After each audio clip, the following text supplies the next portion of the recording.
សួស្តីបងប្អូនទាំងអស់គ្នានៅក្នុងបណ្ដាញសង្គមខ្ញុំឃើញមានការចែករំលែកនៅចំណេះដឹងអំពីសាច់ដែលភិក្ខុសង្ឃឆាន់បាននិងឆាន់មិនបានហើយចំពោះសាច់ដែលឆាន់មិនបាននោះមាន10ប្រភេទប៉ុន្តែខ្ញុំឃើញថា10ប្រភេទនោះនិយាយអត់ត្រូវគ្នាទេបាទអ្នកខ្លះថាសាច់នេះអ្នកខ្លះថាសាច់នោះបានអ្នកខ្លះថាអត់បានអញ្ចឹងណាប៉ុន្តែឥឡូវនិយាយពីសាច់ដែលអាចឆាន់បានបាទសាច់ដែលអាចឆាន់បានហ្នឹងគឺឆាន់បានទាល់តែឆ្អិនបាទឆាន់ឆៅអត់បានទេបាទហើយកុំថាឡើយឆាន់សំបីតែទទួលមានគេប្រគេនជាសាច់ឆៅអញ្ចឹងហើយទទួលក៏មិនបានដែរបាទអាហ្នឹងខ្ញុំឃើញការចែករំលែកថាអញ្ចឹងប៉ុន្តែខ្ញុំឃើញការចែករំលែកមួយទៀតនោះមានគ្រួសារមួយនោះគាត់ធ្វើបុណ្យបាំងស្កូលហើយក្នុងពិធីបាំងស្កូលនៅផ្ទះគាត់និមន្តលោក4អង្គភិក្ខុ4អង្គទៅព្រោះភិក្ខុឲ្យព្រោះវ័យចំណាស់ដែរ4អង្គទៅឆាន់នៅផ្ទះហើយគាត់បានប្រគេននៅចង្ហាន់ហ្នឹងមានម្ហូបមួយមុខហ្នឹងគឺគោកិច្ចបាទគោកិច្ចគឺជាសាច់គោឆៅហើយដល់អញ្ចឹងខ្ញុំឆ្ងល់ឃើញថាឆាន់របស់ឆៅមិនបានទេភិក្ខុហើយហេតុអីបានជាអ្នកផ្ទះហ្នឹងទៅធ្វើចង្ហាន់ជាគោកិច្ចទៅវិញហើយខ្ញុំឃើញប្រសងហ្នឹង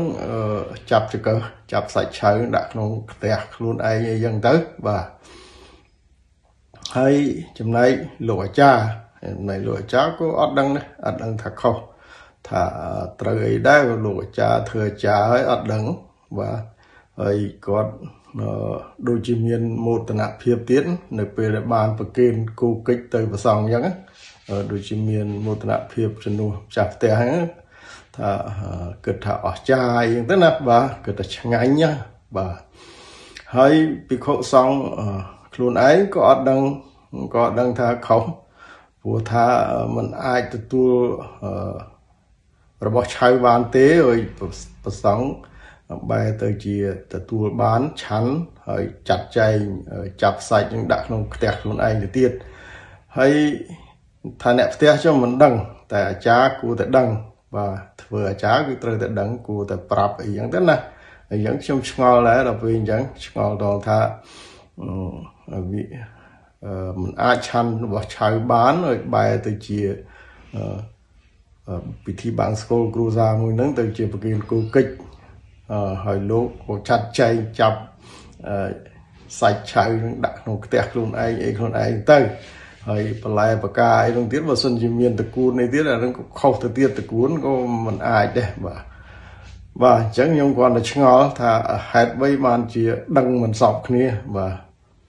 ភិក្ខុក៏មិនដឹងអាចារ្យក៏មិនដឹងបាទថាអ្នកផ្ទះក៏មិនដឹងបាទអញ្ចឹងអ្វីដែលខ្ញុំបានឃើញគឺចង់ឲ្យយើងពិចារណាទាំងអស់គ្នាមើលថាតើវាត្រឹមត្រូវឬក៏អត់បាទតែប៉ុណ្្នឹងទេអរគុណ